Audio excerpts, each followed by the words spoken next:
aranyhal és a cápa. Aranypikke egy kis halacska, fickándozva elúszott a hűs óceánok mélyére, meghatotta a békéje. Elsötétült a kék világ, feje fölött szürkeség át, nagy cápa rakadozó állta útját. Jézusom, ó, mit tehetek, merre menjek?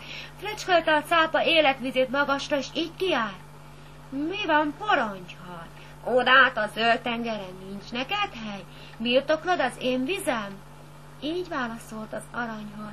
Ne bánts engem! Itt hajlak nem sokára víztáltos, a vízivilág apostola, óceának legszebb hala, minden pikkelyesnek ura.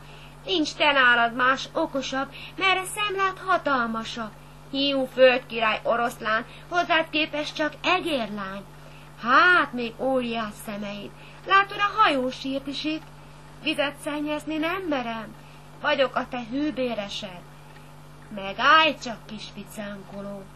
Nem vagy te oly észlopó, hogy hízelgéssel elkábíts. Égyomromnak leszel kincs. Legyen meg sorsrendelete. Engedd meg, uram, előtte utolsó kívánságom, búcsú vacsorára vágyom. Elindulnak a mérre, koráloknak mezejére, kagylók városába érve, hangzott az aranyhal érve. Uram, e pazar eledel, arra vár, hogy mind megegyem. De sok nekem ez az étel, arra kérlek, légy vendégem.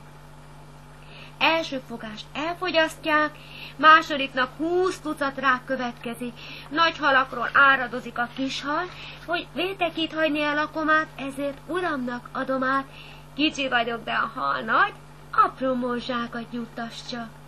Míg cselegésztek a mély alatt, a cápa szeme majd leragadt.